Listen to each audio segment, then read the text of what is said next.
Alright then guys, welcome back to the channel. Now if this is your first time here, please do me a favor, click the like button, subscribe and leave your comments in the section below. Anthony Joshua versus Tyson Fury. Is it even worth it anymore? That's a question that I have and I want to discuss with you guys because I don't see the jeopardy in that fight. I don't know if we're gonna get the best from both fighters in that fight on the night. And the reason why I say that is because Anthony Joshua, has lost a number of times. Tyson Fury has not lost twice to Usyk.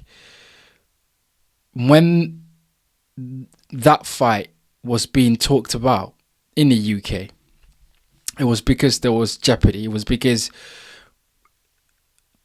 Joshua had some belts. Tyson Fury did not have a belt, but he was unbeaten. And because of his fight with Vladimir Klitschko, when he came back, that there was a rivalry between him and Anthony Joshua. Deontay Wilder was in the picture then. So there was the question of who's the best of Britain, right? At this moment in time, neither Anthony Joshua or Tyson Fury is the best in Britain. Daniel Dubois has a belt, and therefore you got to put him as number one in Britain. Most heavyweight rivalries over the years, and we're going to go back all the way back into the 60s, these fights have always had a rivalry that is steeped in, a lot of hate or a lot of needle in terms of jeopardy and either one of the fighters having something to lose. So let's go all the way back and look at Muhammad Ali or Cassius Clay at that time versus Sonny Liston. Sonny Liston was the big bad guy, heavyweight champion. He hits like a mule. He's a scary guy. Nobody survives in the ring with him. Muhammad Ali was the loudmouth, young 22-year-old, up and coming, challenger that could talk your ears off, and he thought that he was better than Liston, and Liston thought there's no way that this little boy can stand in front of me, and the public, gravitated to that fight because of that rivalry, because of that, jeopardy that was there, and of course we knew what happened. Ali goes on and knock Liston down in that fight, and then he goes on to cement his legacy and then becomes the greatest of all time. Of course, he fought him the second time again with a phantom punch, which happened.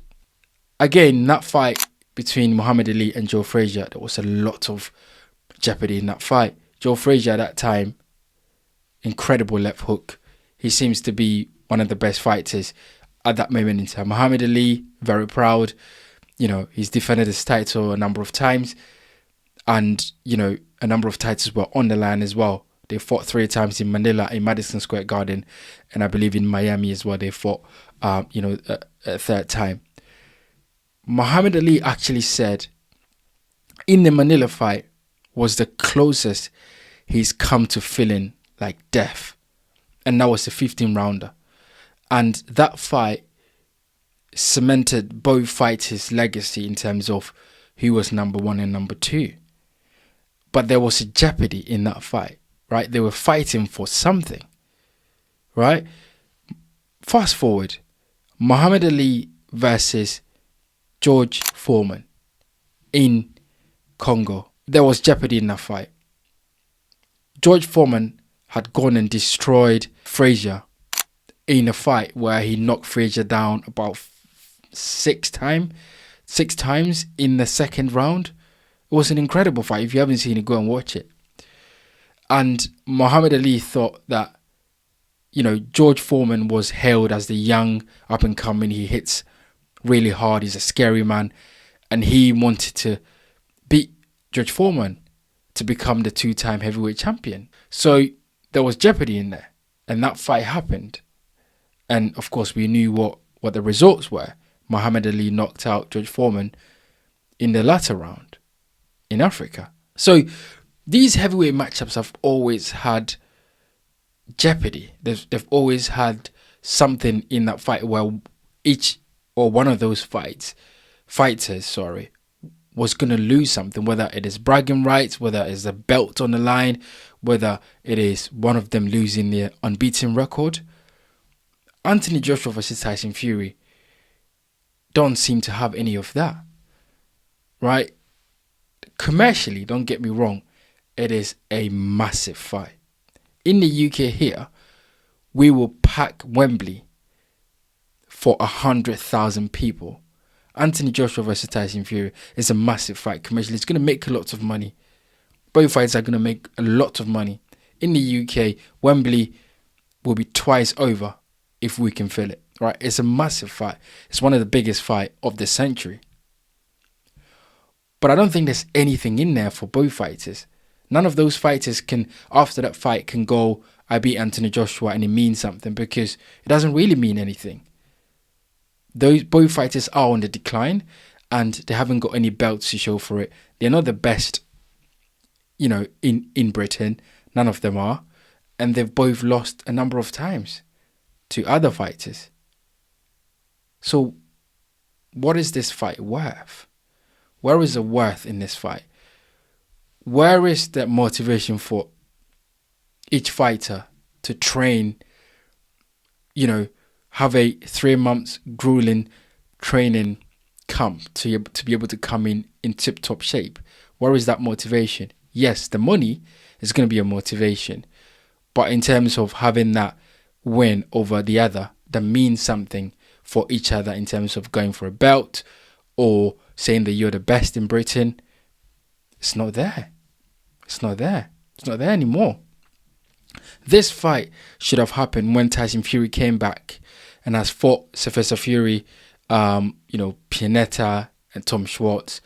After those fights where Fury had some momentum and Anthony Joshua was still champion, this fight should have happened then, because that was the time that each of these fighters can go, I was the best in Britain, and so I beat the other guy and became the best in Britain. But it didn't happen then. Boxing politics was Fury, swerving the fight. Was he ducking? Fury and Deontay Wilder went on a long streak of keeping the belts and didn't want to defend and fight anyone else, but they wanted to fight each other. Did that get in the way? So look, I think this fight is probably going to happen next, but I don't know if it's worth anything. As I've said, if we go back in history and look at all the jeopardy in those other heavyweight clashes, this fight does not have the same jeopardy there. That excitement for both fighters to get up in the morning and run and train, I don't think is there for any one of them. But the money is there though, and the money is going to make them get in the ring and fight. But you guys let me know what you think about it. Do you have a different opinion to what I've just said? Do you think it's still worth something? What is it actually worth? Let me know in the comment section below. If they do fight, who is going to win, given both fighters' recent performances? Let me know in the comment section below.